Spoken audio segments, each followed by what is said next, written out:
Hi all. ഇന്നലെ രാത്രി ഒന്ന് നൈറ്റ് പുറത്ത് പോയിട്ടാ. കാരണം വെച്ചാൽ മോളൊന്നും ഉറങ്ങണ്ടായില്ല.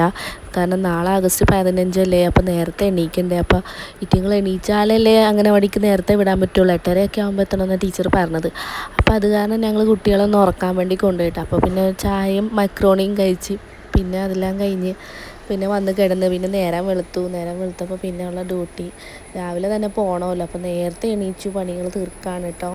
അപ്പോൾ ചേമ്പും കർമൂസയും കൂടി ചാറ് വെക്കാമെന്ന് കരുതിയിട്ടാണ്. അങ്ങനെ പിന്നെ അത് കർമൂസ ഒരെണ്ണം കൂടി ചെറുതൊരെണ്ണം പറിച്ചുകൊണ്ട് വന്ന് ചേമ്പും കർമൂസയും കൂടി ചാറ് വെക്കാൻ വേണ്ടി അത് അരിഞ്ഞെടുക്കണം കേട്ടോ. അത് പിന്നെ അടുപ്പത്തേക്ക് വെക്കാനുള്ള പ്ലാനിലാണ്. ചെറിയ ചെറിയ കഷ്ണങ്ങളാക്കി നുറുക്കിയിടുന്നുണ്ട്.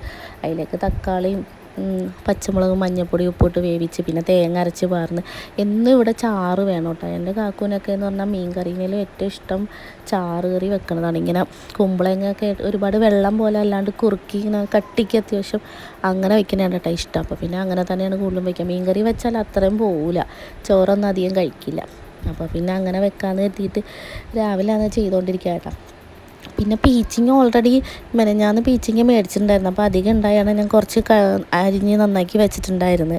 അപ്പോൾ പിന്നെ അതിൽ നിന്ന് ഉപ്പേരി ആക്കാമെന്ന് വിചാരിച്ച് പിന്നെ മീനും കുറച്ച് പുരട്ടി മസാലയൊക്കെ പറ്റി ഫ്രിഡ്ജിൽ വെച്ചിട്ടുണ്ടായിരുന്നു. അപ്പോൾ പിന്നെ ഇന്ന് പരിപാടിയൊക്കെ വേഗം കഴിയാൻ വേണ്ടിയിട്ട് നേരത്തെ കഴിച്ച് വെച്ചാലല്ലേ നേരത്തെ പോകാൻ പറ്റുള്ളൂ. 8:30 ആകുമ്പോൾ ടീച്ചർ എത്തണമെന്നാണ് പറഞ്ഞിരുന്നത്.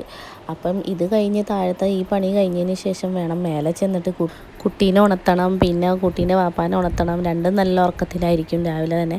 അങ്ങനെ പിന്നെ രാവിലെ തന്നെ ദോശ ആയി വരുന്നതേ ഉള്ളൂ. അപ്പോൾ ചിലപ്പോൾ ദോശ കഴിച്ചില്ലെങ്കിലോ എന്ന് ഓർത്ത് അപ്പോൾ നേന്ത്രപ്പഴം എടുത്തിട്ട് പുഴുങ്ങാമെന്ന് എത്തിയിട്ടാണ്. നേന്ത്രപ്പഴം പുഴുങ്ങി മുട്ടയും പുഴുങ്ങാമെന്ന് വിചാരിച്ച് രാവിലെ ചിലപ്പോൾ മിക്കപ്പോഴും കഴിക്കാൻ ഭയങ്കര മടിയാണ്. കുറേയൊക്കെ കഴിയണം. ഒരു 10-11 മണിയൊക്കെ ആയി കഴിഞ്ഞാൽ ചിലപ്പോൾ കഴിക്കണം. നല്ലതുപോലെ ഉറക്കം തെളിഞ്ഞാൽ ചിലപ്പോൾ ഭക്ഷണം അവൾ കഴിക്കും, അല്ലെങ്കിൽ തീരെ കഴിക്കില്ല. ഒരുപാട് ഒരു ബഹളമൊക്കെ കഴിഞ്ഞാലേ ഭക്ഷണമൊക്കെ വയറ്റിലെത്തുള്ളൂ കേട്ടോ. ഭയങ്കര പണിയാണ് കുട്ടികൾക്ക് ഭക്ഷണം കൊടുക്കുക എന്ന് പറഞ്ഞാൽ. കുഞ്ഞായിരുന്നപ്പോൾ പിന്നെ അത്രയും വലിയ ബുദ്ധിമുട്ടുണ്ടായിരുന്നില്ല. ഇപ്പോൾ 3 വയസ്സ് കഴിഞ്ഞതിന് ശേഷം അവളുടെ ഇഷ്ടപ്രകാരം അവൾ പറയുന്ന ഫുഡാണ് അവൾക്ക് കൊണ്ടുപോയി കൊടുക്കുക. ചിലപ്പോൾ അവൾക്ക് നമ്മൾ ഉണ്ടാക്കി കൊടുക്കുന്ന ചിലപ്പോൾ പറ്റുമൊന്നുമില്ല. അങ്ങനെയൊക്കെയാണ്. അങ്ങനെ പിന്നെ മുട്ടയൊക്കെ പുഴുങ്ങാനൊക്കെ വെച്ച് പഴവും പുഴുങ്ങാൻ വെച്ചിട്ടാണ്. അപ്പോൾ പീച്ചിങ് ഞാൻ പറഞ്ഞില്ല അരിഞ്ഞ് വെച്ചിട്ടുണ്ടായിരുന്നു. പിന്നെ അതൊന്ന് ഉപ്പേരിയിലേക്ക് പിന്നെ സവോളയും പച്ചമുളകും കറിവേപ്പിലയൊക്കെ ഇട്ട് കടുക് പൊട്ടിച്ച് അത് ഉപ്പേരി സെറ്റാക്കി വെച്ചിട്ട് മേലെ കയറിയിട്ട്. ഇത് മോൾക്ക് ഉണ്ടാക്കിയ ക്ലിപ്പാണ് കേട്ടോ. ക്ലേ വെച്ചുണ്ടാക്കിയത് എനിക്ക് ഇഷ്ടമായെങ്കിൽ ഒന്ന് കമൻറ്റ് ചെയ്യട്ടോ. അപ്പോൾ ഇന്നലെ ഉണ്ടാക്കി വെച്ചാൽ ഇതാണ് മോളുടെ ഇട്ടുകൊണ്ട് പോകാനുള്ള ഡ്രസ്സൊക്കെ. അപ്പോൾ അതൊക്കെ ഇട്ട് ആൾ റെഡിയായി.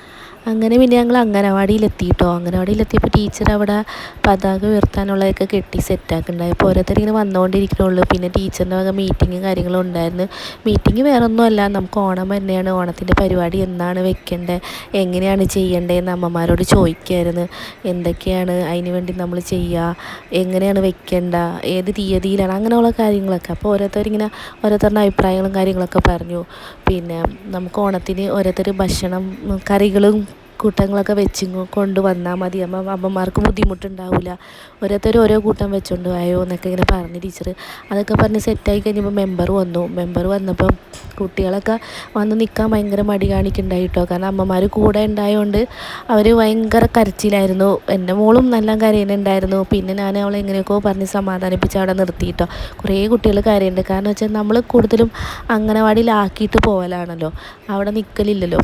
ഇന്നിപ്പോൾ അവിടെ നിന്നത് കാരണം കുട്ടികൾക്ക് കൂടുതൽ കരച്ചിൽ കൂടി. അപ്പോൾ മെമ്പർ പറഞ്ഞ് നിങ്ങളും അടുത്ത് നിന്നിട്ട് എന്തായാലും നമുക്ക് തുടങ്ങാമെന്നൊക്കെ പറഞ്ഞ് പിന്നെ പതാക ഉയർത്തി ടീച്ചറും എല്ലാവരും ഒക്കെ ആയിട്ട് ദേശീയഗാനമൊക്കെ ചൊല്ലി എല്ലാവരും. പിന്നെ എന്താ പറയുക, ലഡ്ഡുവും മധുരങ്ങളും ഒക്കെ അങ്ങനെ കൊടുത്ത് എല്ലാവരും അതൊക്കെ കഴിച്ച്.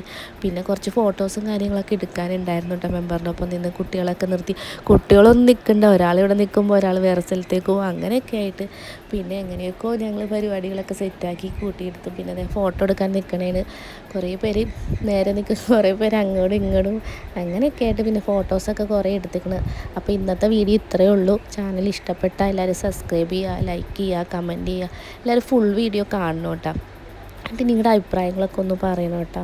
എൻ്റെ കാക്കു അപ്പോഴേക്കും ലഡ്ഡു മേടിക്കാൻ വേണ്ടി പോയിട്ടാണ്. ടീച്ചർ വന്നപ്പോൾ തന്നെ കുറച്ച് ലഡ്ഡു മേടിച്ചുകൊണ്ട് റാഷി എന്ന് പറഞ്ഞ് ലഡ്ഡു മേടിക്കാൻ വേണ്ടി പോയി. ലഡ്ഡു ഇന്ന് ആഗസ്റ്റ് 15 ആയതുകൊണ്ടാണ് എന്താണോ ഇവിടുന്ന് ലഡ്ഡു ഒന്നും കിട്ടിയിട്ടുണ്ടായില്ല. പിന്നെ കാക്കു എവിടേക്കോ പോയി ലഡ്ഡു മേടിച്ചുകൊണ്ട് വന്നിട്ടാണ്. അപ്പം മെമ്പറിൻ്റെ ഒപ്പം നിന്ന് ഫോട്ടോ എടുക്കണമെന്ന് ടീച്ചർ പറഞ്ഞായിരുന്നു. അപ്പോൾ പിന്നെ മെമ്പറിൻ്റെ ഒപ്പം നിന്ന് കുറച്ചും കൂടി ഫോട്ടോസൊക്കെ എടുത്തിട്ടാണ്. അങ്ങനെ പിന്നെ അതിൽ പോകാൻ നിൽക്കുമ്പോൾ ടീച്ചർ പറഞ്ഞ് ഈ കുഞ്ഞാവൻ്റെ ഒപ്പം നിന്ന് ഫോട്ടോ എടുക്കണമെന്ന് പറഞ്ഞ് 2 ടീച്ചർമാർ നിന്ന് ഫോട്ടോസൊക്കെ എടുത്തിട്ടാണ്. അപ്പോൾ ഹാപ്പി ഇൻഡിപെൻഡൻസ് ഡേ എല്ലാ കുഞ്ഞുമക്കൾക്കും എല്ലാ